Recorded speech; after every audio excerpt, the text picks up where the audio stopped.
বিসমিল্লাহির রহমানির রহিম। আসসালামু আলাইকুম। কেমন আছেন আপনারা সবাই? আলহামদুলিল্লাহ, আমিও ভালো আছি। আজকে আপনাদের মাঝে আমি নিয়ে আসছি মুরগির পাও ভুনার রেসিপি।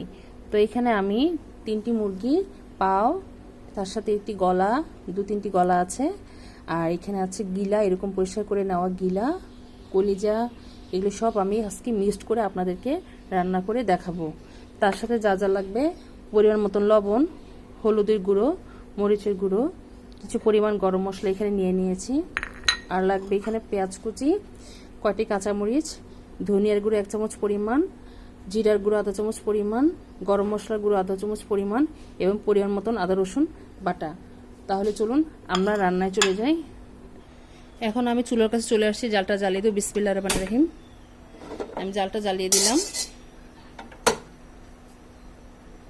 এখন আমি প্রথমে, কড়াই একটু পানি রয়েছে, শুকিয়ে যাক। প্রথমে আমি তেল দিয়ে নিচ্ছি। বিসমিল্লাহির রহমানির রহিম। পরিমাণ মতন তেলটা দিয়ে নিলাম।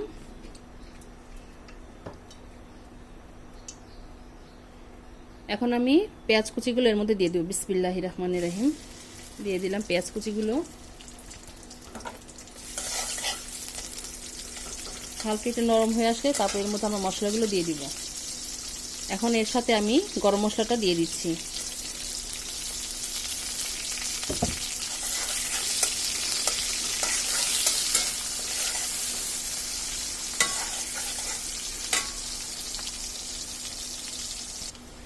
এখন আমি এর মধ্যে সামান্য পরিমাণ একটু পানি দিয়ে দিব,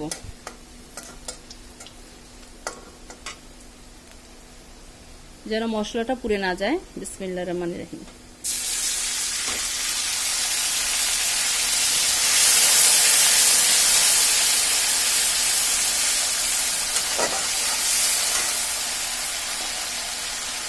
এখন এই মশলাগুলো দিয়ে দিব।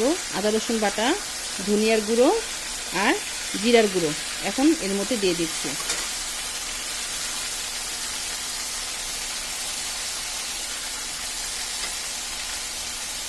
আমরা যে গরম মশলা, কাঁচামরিচ সেটা সবার শেষে দিব।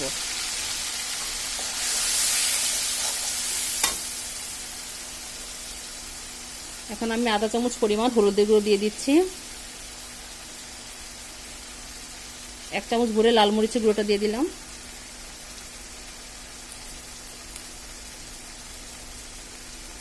লবণ দিয়ে দিলাম 3 ভাগের 1 ভাগ, যেহেতু আমার এখানে 3টা মুরগির পাও। তো এখন মশলাটাকে আমি ভালোভাবে কষিয়ে নেব।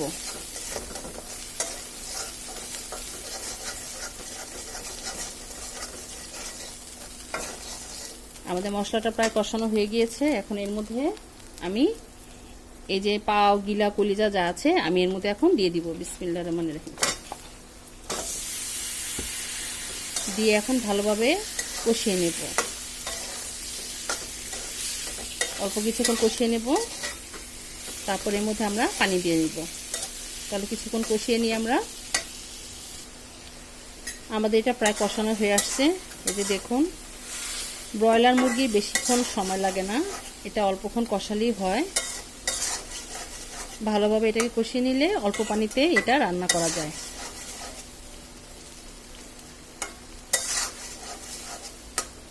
আমাদের এটা প্রায় কষানো হয়ে গিয়েছে। এখন আমরা পরিমাণ করে এর মধ্যে পানি দিয়ে দিব। এই গায়ে থেকে তেল ছেড়ে আসছে। এখন আমরা পরিমাণ মতন পানি দিয়ে দিচ্ছি। এই অল্প করে পানি দিয়ে নিলাম পরিমাণ করে, এর চেয়ে বেশি পানি আর দেব না, যেহেতু আমরা এটাকে ভুনা করব। এখন আমরা এটাকে ঢেকে দেব। আমরা বলক আসা পর্যন্ত অপেক্ষা করি। এখন আমরা ঢাকনাটা খুলে দেখব আমাদের তরকারিটা বলক আসছে কিনা। বলক চলে আসছে।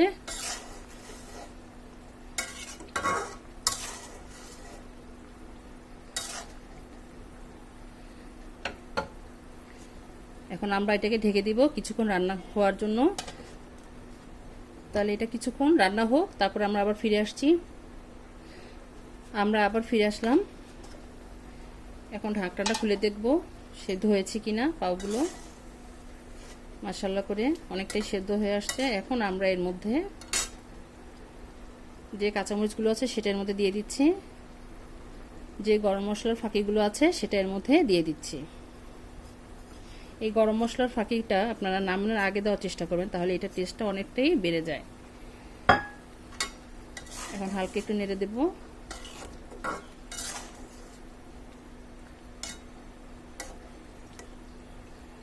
এখন আর কিছুক্ষণ ঢেকে রাখবো, আর 5 মিনিট মতন। তারপর আমরা চুলার জালটা বন্ধ করে দিব, আর 5 মিনিট অপেক্ষা করি। আমরা আবার ফিরে আসলাম। আমাদের পানিটা প্রায় শুকিয়ে গিয়েছে।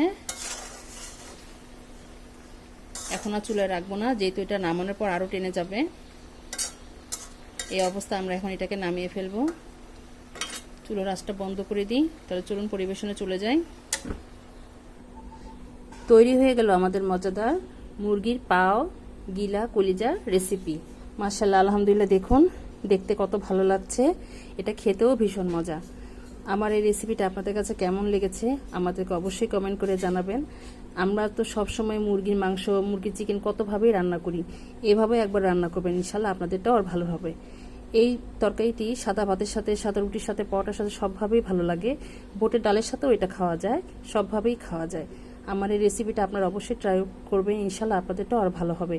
তো আমার জন্য দোয়া করবেন, আমি যেন আপনাদের মাঝে আর নতুন নতুন রেসিপি নিয়ে আসতে পারি।